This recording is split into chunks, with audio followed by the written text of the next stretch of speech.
This is one of the old abandoned railway tracks in Norfolk, which has been turned by the National Trust into a green lane.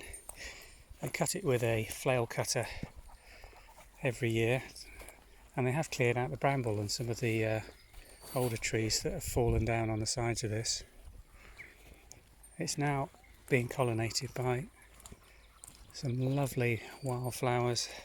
If we have a look at the banks here, this morning sunshine, we got through the cow parsley, this tiny little white flower, which we'll try and look up to see what that is. I'm not sure what the name of that one is. And then we've got the red campion in the banks at the top.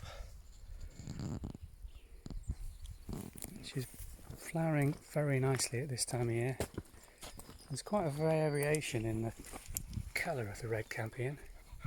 This one's quite an intense colour. It might just be that they're the older flowers fading into the pink as they get older. But this bank has got a beautiful peppering of red campion. The nettles have been knocked back nicely as we're going to the shadier area. You can see it's still flourishing under these trees. There's dock and some larger leafed wildflowers coming on for later in the season. And then in this area it's almost awash with stinging nettles. But the actual path has been kept beautifully clear. So this is a lovely shady area, walking in the morning sunshine, and she's enjoying it. Yeah, that's the run where the wildlife goes up. You can see that quite clearly knocked down, so something's been coming down there regularly into this cut from up on the top above on the fields, probably deer.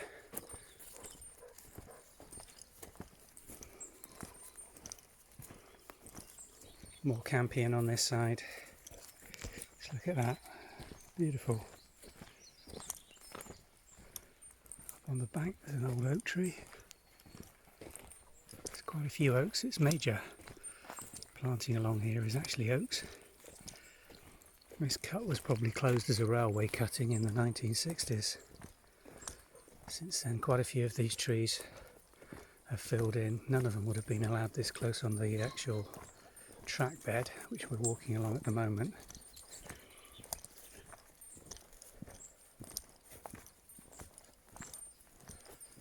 This area is going to be mainly bramble. It's been cleared, I think, in the last 12 months, trying to encourage the wildflower.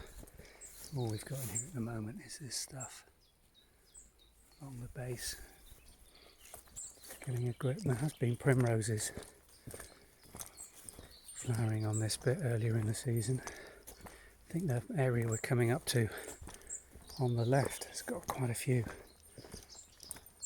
primroses in. There's a ruin there. I don't know what that's going to be when it comes up, but it's a huge great leaf one. It's going to be quite spectacular. There's a few of them here. Obviously seeded itself. There's a young one coming up in the base there. And it starts to get a little shadier further down here. Again, mainly oaks. Elderberry on the side there. Were there violets? Where were the violets? On the bank. Let's go back and see if we can pop those out for you.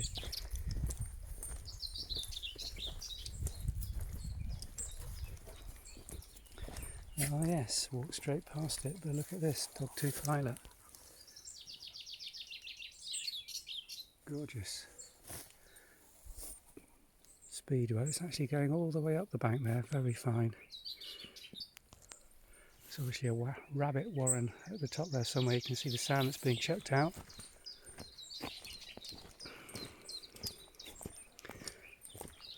Oaks, elderflower. Got some silver birch that's seeded in on this bank here.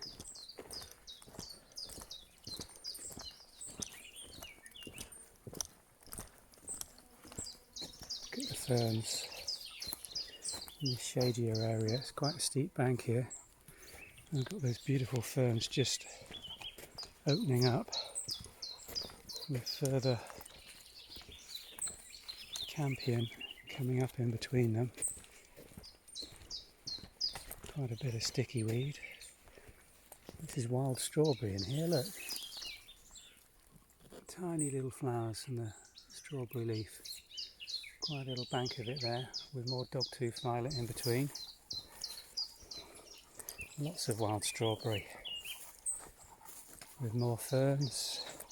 The hawthorns are flowering. Yep. Doesn't show particularly well against the sky, but that is maythorn. That one's better. There we go, hawthorn. Oh, look at the one coming up though. Yeah. Big one coming up, which is in full flower ahead. That beautiful white. Snow covered. Here are the primulas. Not much left flowering now, so we're in May. But a beautiful bank. Yellow primrose.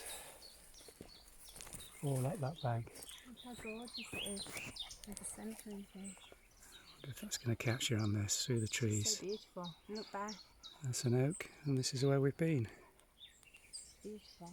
Looking back, just listen to that bird song. I'm going to shut up for a bit so you can just listen to that blackbird.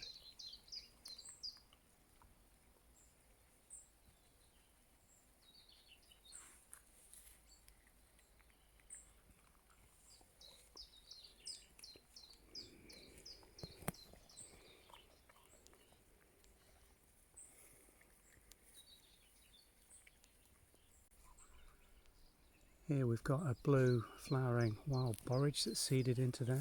Okay, borage needs more sun, doesn't it? It does. This More is a open. more open bank. There's no trees on this side of this area. I think there are different colours of the campion. Because look, here, there are definitely different colours. Do you think they're different varieties? Yeah. That a one's much very paler pale. And then this one's And really the young dark. flowers coming out. It's not like it's coming out lighter, darker and then fading, right? Yes, they're definitely varied, aren't they? Those.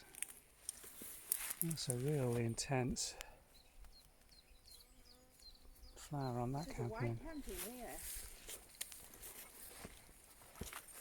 here. Yeah, completely white one there. I wonder if I can get close.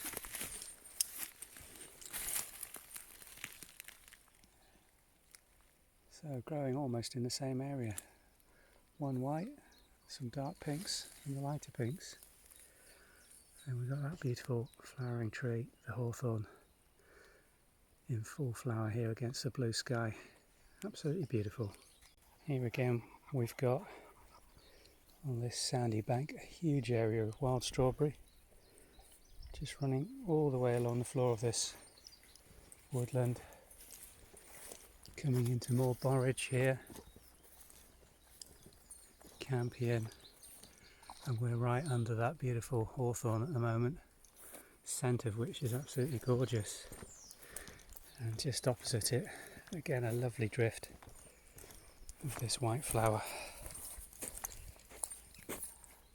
Looking absolutely lovely. It's just catching the sunlight. Beautiful. And this is where this bed ends.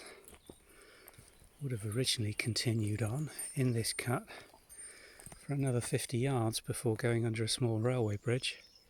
We'll show you the top bank now. This has been completely filled in. It's where, when they decommissioned this railway, they've used this area to dump all the waste material. Okay, this is the path going up, which becomes quite steep.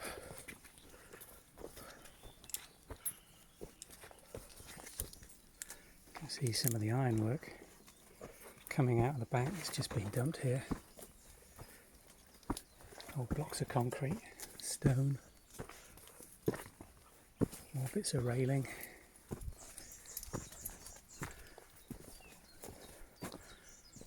And all this area here is infill.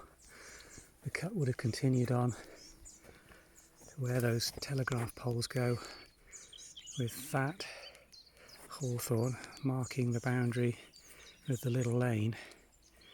And we'll show the other side of the lane where the railway would have continued. There's the cut we've just come out of. And this is the view looking down across the Norfolk countryside. More of that wildflower we spotted down in the railway cut, here in full sun at the top of the bank, growing right through the rabbit netting. looking out over the fields again. Top of the bank we've got this lovely drift of cow parsley in full flower. Pretty close to the lane now. Cow parsley extends all the way round to the hedge. This is the path we're going to take, which should bring us out onto the lane in about 20 yards. And here we are on the lane. That little hump just there is all that's left of the railway bridge, and then the railway would have continued on the other side here. Again, it's being filled in. You can see the line, the trackside line is marked really by that row of telegraph poles going down there, but no indication at all that there was once a railway running along here.